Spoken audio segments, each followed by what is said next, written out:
Well, Miss Ruby, did great on your first night at anchor. Honeymoon Cove behind us now. We're gonna run about 5 miles across the channel here over to the coast side, Candelarios Cove. Pulling the dinghy, no sails up, there's no wind. And there's always something list. Engine is not running right. When I take it above 2500, we get missing.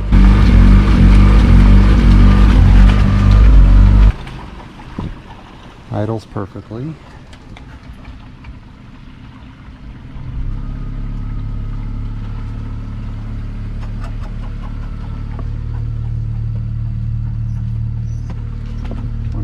Is fine.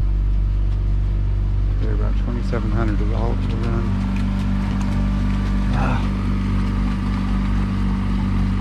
No idea what that one is. I changed the spark plugs, changed the fuel filter.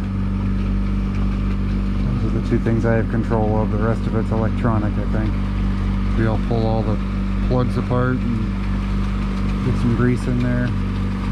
Silicone spray where two wires come together. This is 22. This motor's been running since 2016, 6 years. Maybe I should call it enough. Pretty high demand on this thing.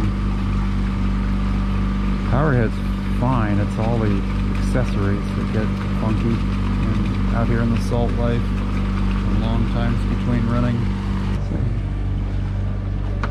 Here's a 4-knot morning cruise.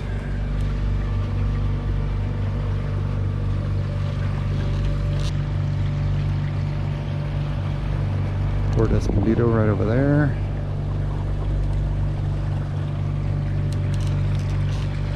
Let's see what we have going on here.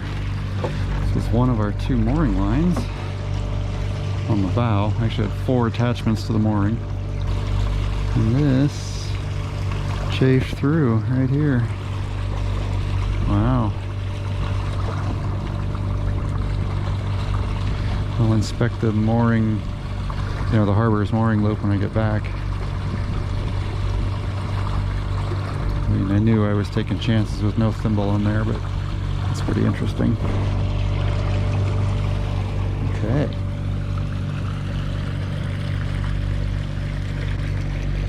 Probably should go into town and buy a shackle and thimble. They had a 45-knot windstorm, or wind event, so I'm sure it was pulling against that. Thankfully the bridle lines look totally fine and they're on proper shackles and thimbles. What do you think, Miss Rue? Yeah, you're tied up because I don't trust you. You should put your harness on. It's getting rambunctious. Okay.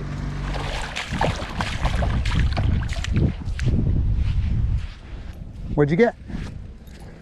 That looks like it'll work for us. That's a good stick. That's a good fetching stick.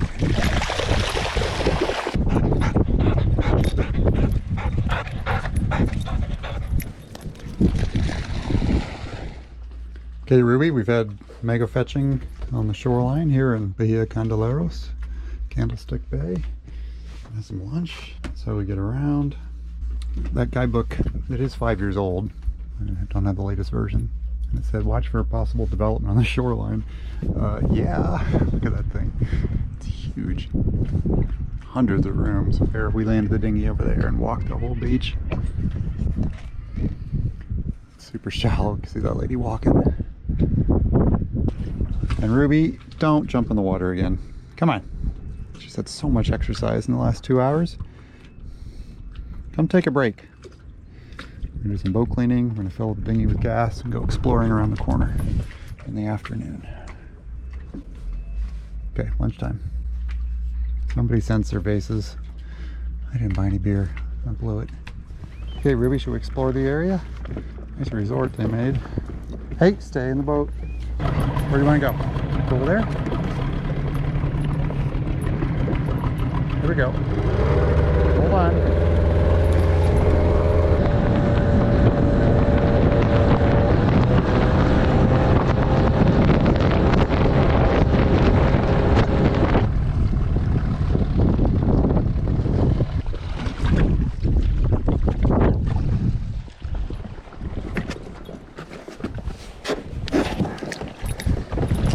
Okay.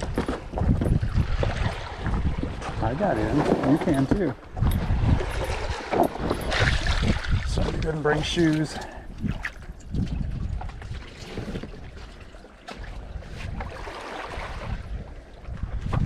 See if I can find any fish bones for Mom. Or bird bones would be better. Shouldn't put the ding right on this big rock.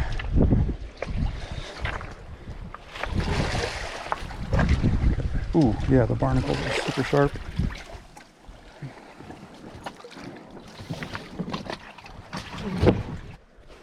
There's a lot of these pre-beaches.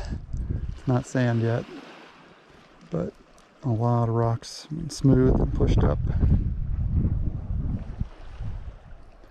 I think she's finding crab parts.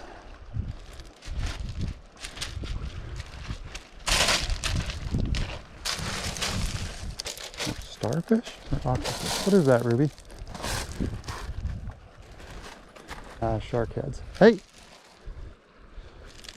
Oh yeah. Hammerhead shark heads. Look at that. Eyeball. Their eye eaten out over there. Huh. There's the underside with the mouth.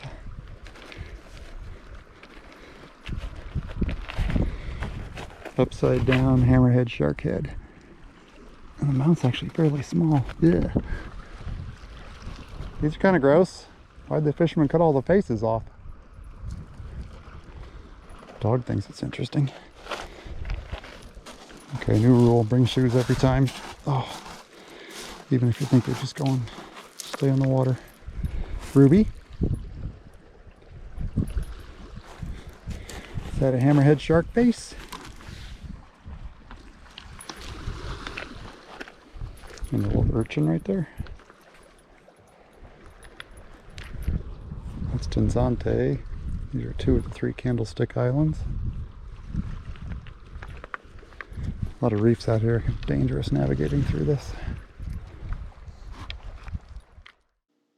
As we got towards dinner time, the wind started to build. Boy, does it suck when the forecast was wrong.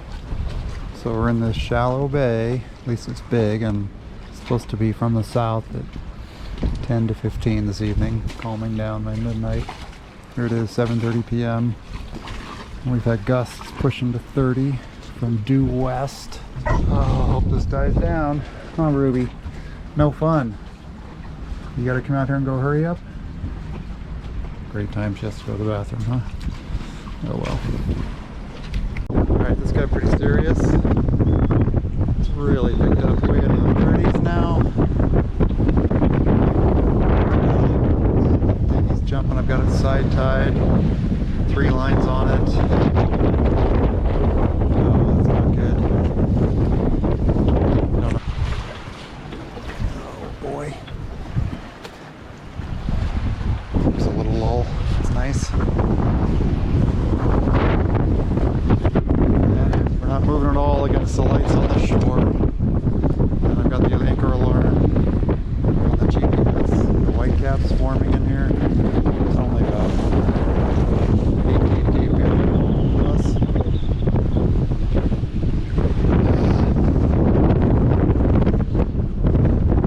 Thinking I should put the other anchor out, maybe? I think we'll just see how that goes.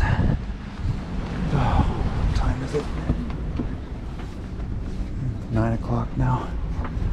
Been blowing hard for about an hour and a half. Alright, we've done everything. We're gonna turn most of the lights off and just sit and listen to it. Okay, 12:15 a.m. It's a little quieter out there. It's still windy. The gusts are not as strong. We haven't moved, just wiggling around. Same spot on shore. So I think I'll put on the headlamp, go check for chafe at the anchor attachment one more time, and then lie down and sleep for a couple hours, set an alarm, and get up at to and check again. Okay, Ruby, we made it through the night. 7:30 in the morning now. All the blackness is that's us wiggling around our anchor spot. This little bit up here is this morning because the wind changed direction a bit. Go check and make sure things are okay. You can see it hasn't really abated yet, but it's turning more north. Didn't lose our dinghy. See the crazy lines I was out here doing. Side tie worked the best, even though it was lifting up. See the blue shoe. If we might get bold and go look over there, see if we can find the other shoe. They float. It's a rubber floating shoe. Oh, look at that. Look at the anchor lines. Drooping down right now. That's a beautiful thing. Everything the way we left it. Everybody's not happy. I made her stay in the cabin. Don't want her jumping off the boat this morning.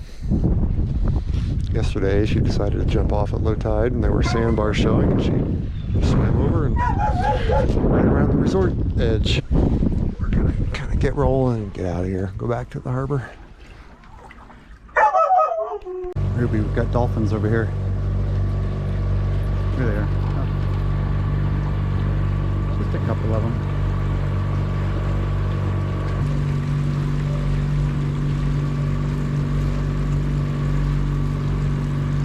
Okay, so we did take the dinghy to the shoreline this morning and found the other shoe. It drifted up on the rocks, you know, a few hundred yards behind the boat. So that's good. Okay, Rudy, let's review last night, shall we? First of all, we did a good job going to an anchorage for south wind. We went in way too close to the beach again. Thought anchoring in 10 feet of water was a good idea. And the tide went out at 3 or 4 feet, so we're pretty shallow. We didn't recheck the forecast. I know at some point it probably did change to indicate it was going to be blowing really hard out of the west. So that was mistake number one. Well, number two, anchoring too shallow was number one. That was number two. Number three, the big one was anytime we've got a really windy afternoon and no sign of it letting up, the dinghy has to come on deck. So by the time I wanted to bring it up, it was too late. It was lifting up in the wind. It was kind of crazy. There's no way I would be able to get down there, securely get the engine off. We got to take the engine off in order to let the dinghy up. The way it's set up now, it works fine, but you got to do it beforehand. We had it tied underneath here, but it was bashing on the boat. Finally managed to get it, as you saw in the video, side tied over there on port. Another unfortunate thing is the bridle is this blue line here, Dyneema, low stretch, of course. But I have that because that's only supposed to be used when we're on the nylon road after the 75 feet of chain. But based on the situation last night, super shallow, I had anchored on the chain. So then I've got chain and a Dyneema, so the shock loading was pretty bad. You could definitely feel it. We got jerked around too often. Sadly, my proper mooring or bridle lines are on the mooring ball back there, but none of this was supposed to happen. It's forecasted not to get over 15 knots. So having a proper mooring line to leave behind or stowed on the boat, not this double duty with the bridle, that would have been smart. The last thing was, no more do we put anything on the little aft net back there by the cockpit. That's the second time I've lost a shoe. But we got it back, so that's a good learning. Boat did great through the night, better than my nerves. How windy was it? Don't have the anemometer going at this point. I think it was gusting probably up to 35. It was really howling a few times. And just, around here it tends to settle down in the evening, and it just would not. Went to sleep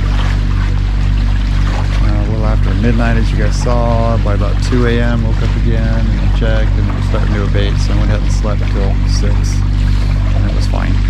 We never budged an inch in terms of no dragging anchor. And the dog was great. He slept, and she was nervous or worried, but she made it through all that. And right now it's just a foot race with the sailboat over here who's passing us to get into Puerto Escondido.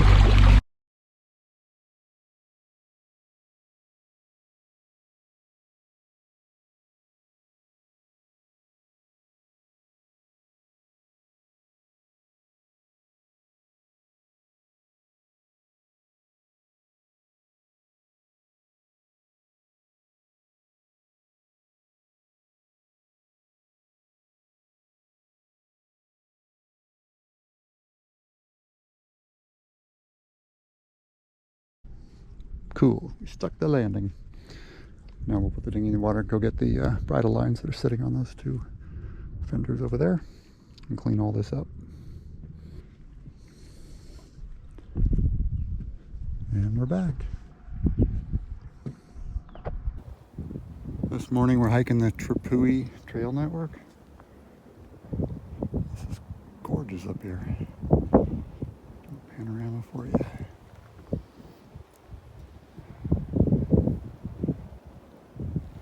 And out there is the Tabor Canyon. You saw us hiking around the big boulders. This is the road into Puerto Escondido.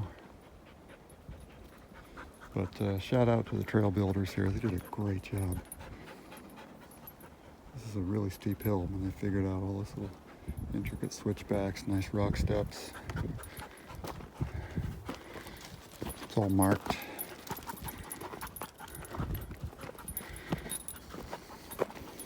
When we get over the top, I'll show you guys the harbor. Here's where I turned on the time lapse yesterday to come in the harbor. There's the entry channel. This thing's called the Ellipse, and these moorings are hard to get. The long timers have them all sewn up. Main harbor, and then there are about 100 mooring balls out there. All right, now we got to figure out where the trail's going. I think we're going to go down the backside here. Huh. Look at that. Somebody just left a little bit of art.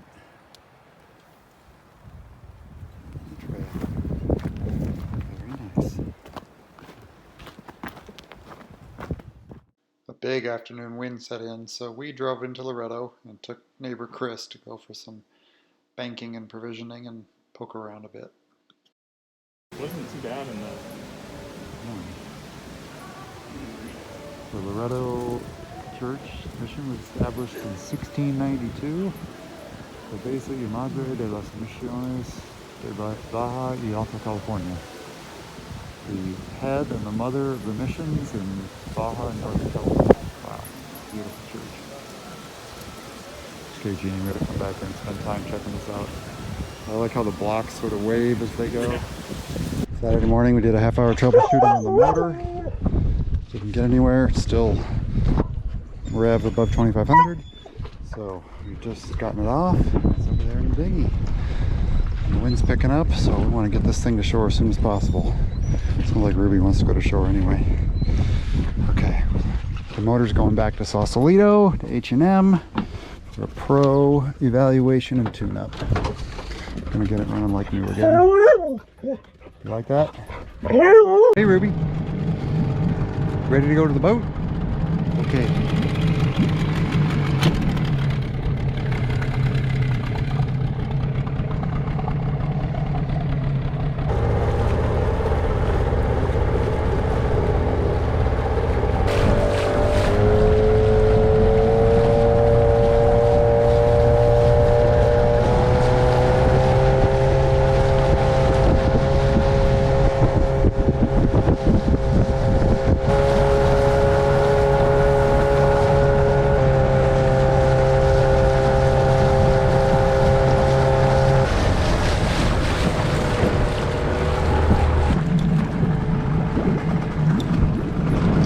Final inspection of our mooring.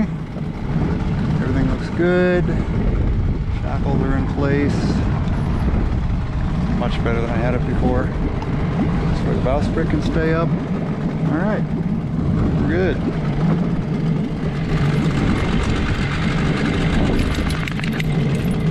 Well, Ruby, it's time to put the dinghy away. And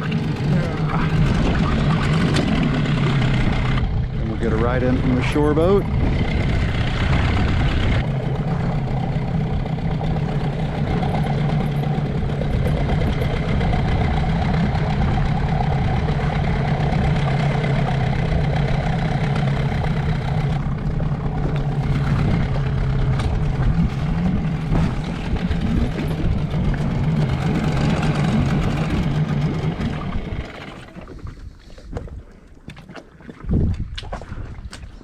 Okay, Ruby, come on, let's go. Atta girl. What's up, Ruby Dooby?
Puerto Escondido on the coast. Look at this, no gasolina, no gas. So we camped out at the Three Virgins volcanoes last night. Left Rio Negro where I should have filled up, but with well over half tank. Knowing I had 3 stations up ahead of me, well within range. Like a 250 mile range at that point. And all 3 stations have been closed with no fuel signs. And I don't have enough to get the last 80 kilometers to San Felipe. Thank goodness. The woman who runs this store up here and her father who runs a little restaurant next door decided they would have their assistant pump 12 liters out of their generator, diesel generator fuel supply, and sell it to me like $8 a gallon, which I gladly paid.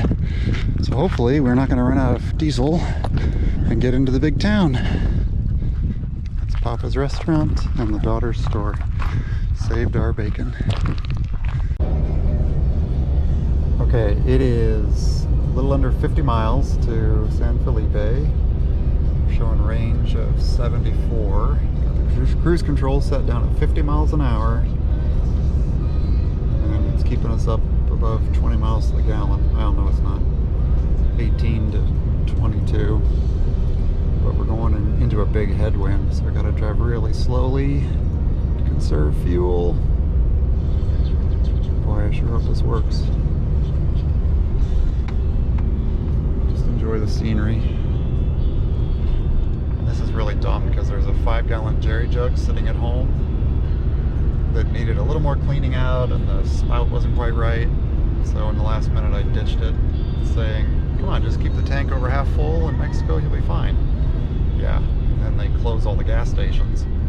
So if I'd had that 5-gallon can full, we would not be having this issue right now. So that's another learning. It's been quite the learning trip. Oh well. Oh no, 10 miles a gallon going over that hill. I go crazy watching the current MPG meter. There we go. There's the 36. Ah. Okay, slowed it down to 48. And that gets us a couple more miles to the gallon. So pity the people who end up behind us, driving like those slow Mexican old pickup trucks. But I think I found my sweet spot for this vehicle. This whole trip from Puerto Escondido to San Felipe is full of these beachfront gringo vacation spots. It's a lot of miles. 50 miles. There's places most every couple miles. It's hard to see on this little camera, but I'm looking at probably 50 houses over there right on the beach. Various campgrounds.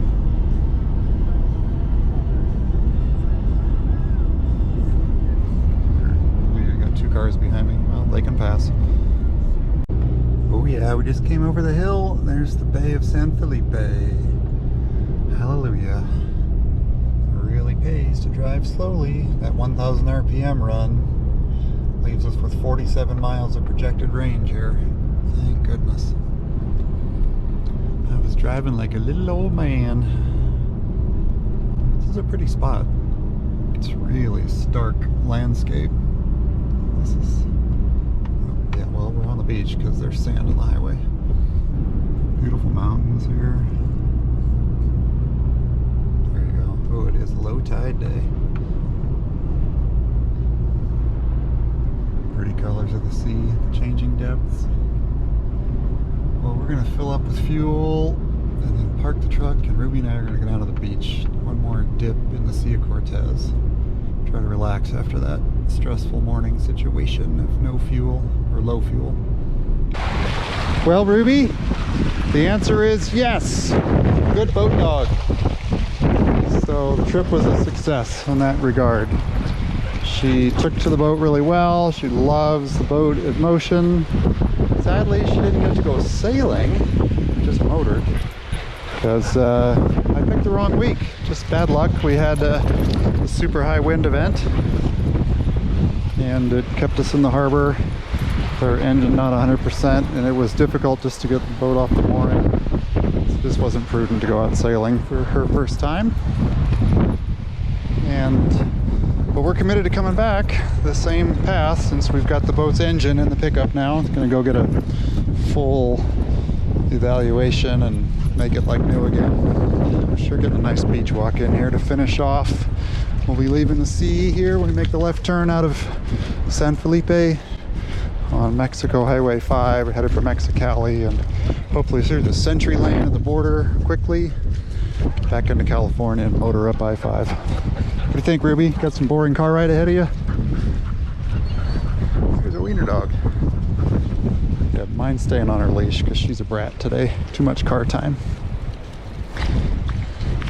Ruby, did you like Ravenswing? Did you have fun? Yeah. She wishes we had a ball out here. That's all that really matters. Check out low tide at San Felipe. It's not all the way out. And we're ready for the last couple hours in Mexico. See you, birds.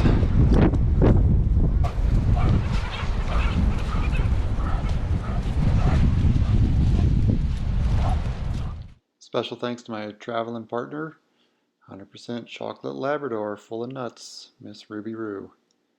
Be sure to subscribe here on YouTube because next time we're getting back to sailing. Thanks for watching.